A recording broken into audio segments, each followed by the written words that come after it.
Welcome to Garden Steal Away. We are at the Harry P. Kew Gardens in Orlando, Florida. Thanks for joining us.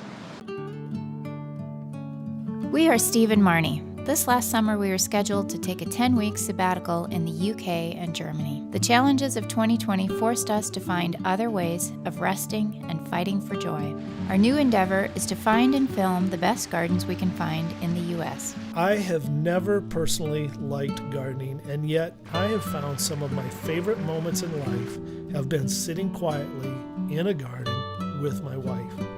It's great for our relationship, and it's good for our sanity.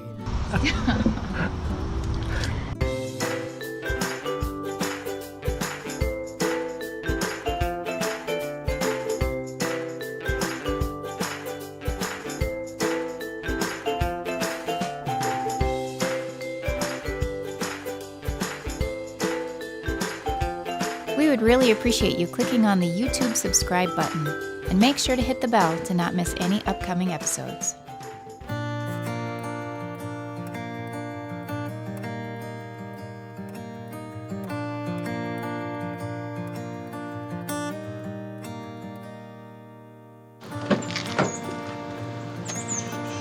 Bill, you want the umbrella for anything?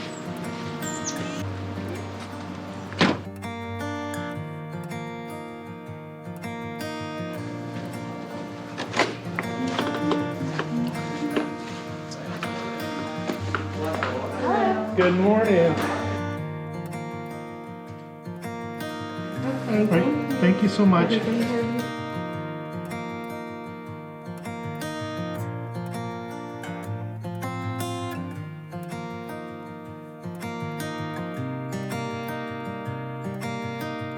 Marnie and I were just taking note of how large this tree is and just the beauty of the arches of the branches. It's really quite incredible.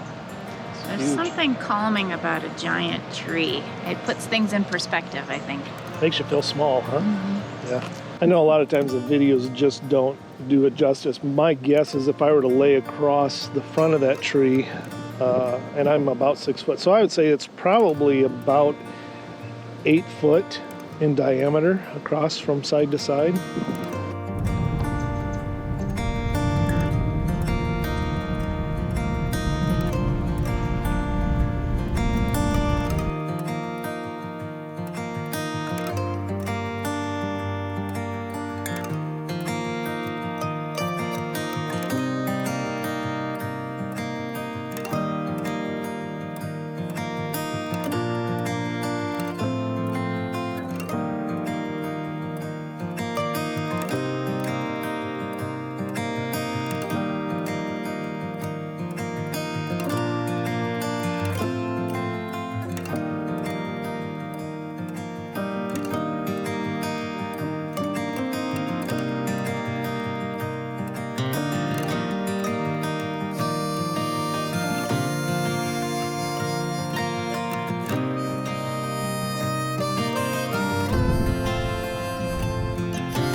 Yeah. Is that an angel's trumpet or not? I believe so. Yep, it is angel's trumpet. This, by the way, is an angel's trumpet, which, if I'm remembering correctly, they are quite poisonous and hostile to the human body. So Don't eat them. So don't eat them. Not an angel's trumpet.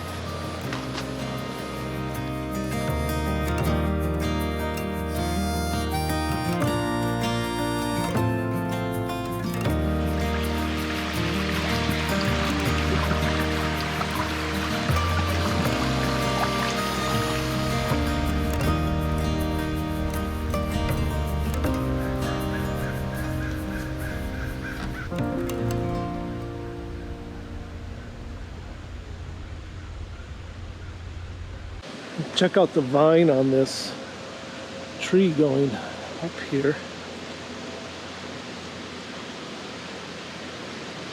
The large leaves on it. Look at the trunk on this tree.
this point, a lot of this garden feels a little bit more like the gardens we visited in Hawaii with the tropical, mostly palms and different trees.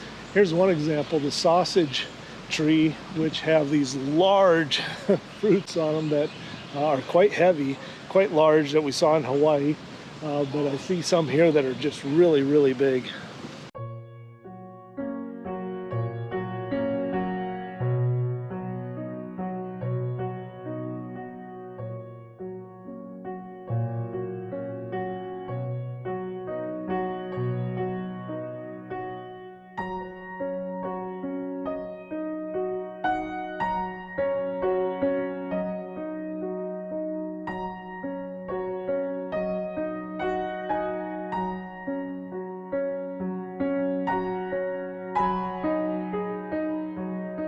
Quite amazing. And to see how thick it is, you know, there's a lot of spider webs in there, so I don't want to go too much, but I mean, my arm, I can't imagine trying to make your way through that. Incredibly thick.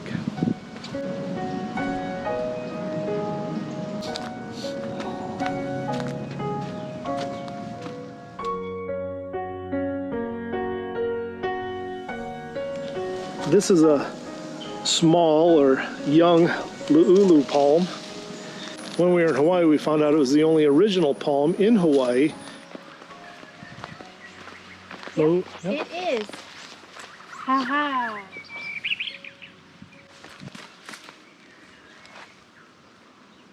About 5-6 years ago, there were certain varieties that they only found 50 of in the wild.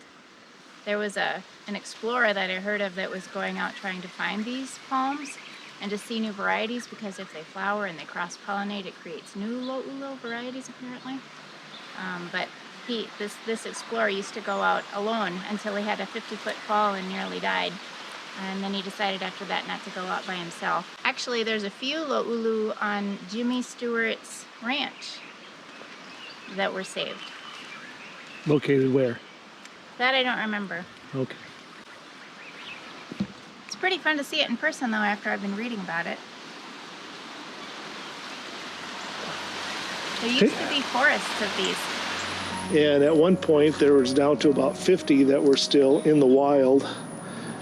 So it's a little bit more rare even there.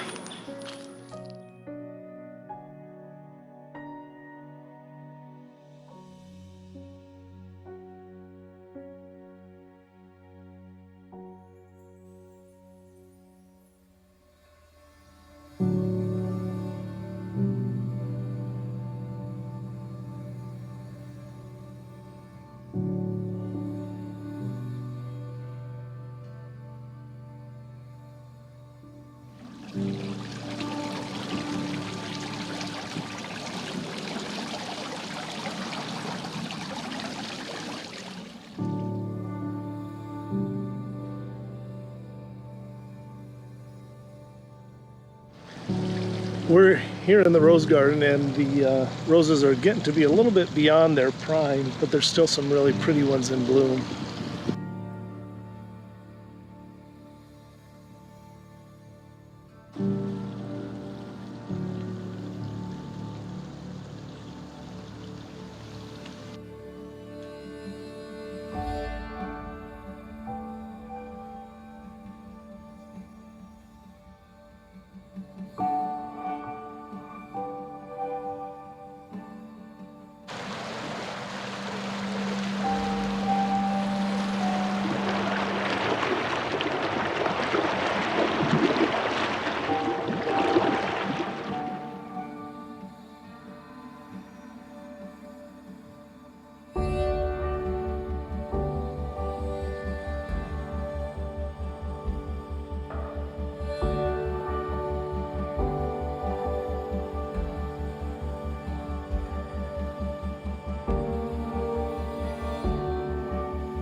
So it's actually a fruit. Yeah. I like borders that mix in kale and bushes and annuals, and there's artichokes and a type of a love lies bleeding amaranth. There's a red one down there. So it's fun to see the variety of things. Orange tree or lemon tree over there. We'll have to go back and talk about the peanut butter. Oh, sure. I've never heard of this before. It's a peanut butter fruit tree from South America, and they have little orange flowers the size of an olive, and they have a sticky pulp with the scent of unmistakable peanut butter aroma. Mostly eaten fresh, also used for jellies, jams, or preserves. I guess it tastes sort of like a cross between a sweet potato and a fig. So that's got to be a strange fruit. But they don't last very long. No, but they don't last long. You have to pick them right away, and they don't ship. So that's why we've never heard of it. I've garnered some information over the years. But anyway, our house is listed on the National Register of Historic Places, so inside the house, museum rules apply. We'll ask inside the house that you not sit on the furnishings, of course, or touch any of the items. Also, we do ask that you put your cell phones on.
One of the things I discovered today is that I like camellia. We saw them yesterday, I think for the first time that I've seen camellia. No? Where have we seen camellia before? All over. We've seen them all over. I don't recall seeing camellia ever, but I'm learning yet. So, camellia, yeah, a little bit of a rose look to them. Beautiful, kind of a tree-ish bush hedge. I don't know what you would call it. The thing about camellias is they don't grow in our zone, so they're more of a southern zone. But this is one of the larger camellia collections, at least it was, until a hurricane came through a couple years ago and knocked a lot of them out. But I still think that they have quite a lot compared to a lot of botanic gardens. So. Sorry about the wind too. We don't have a dead cat on the mic, so hopefully you can hear us.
There's a really bendy tree above us blowing in the wind, so if you never see us again, you know why. We might die. We could. We are in Orlando, Florida today. We are in Orlando, Florida today at the Harry P. I was going to say Morgan, and that's from MASH. That's not where we You're sitting are. on my thing. We are in Orlando, Florida today, and we are at the Harry. Today we're at the Harry P. Lou. I was going to say Morgan again. But we want to thank you for watching this video today from Orlando, Florida. Thanks for checking in with us. Bless you all. Fight for joy. Catch you next time.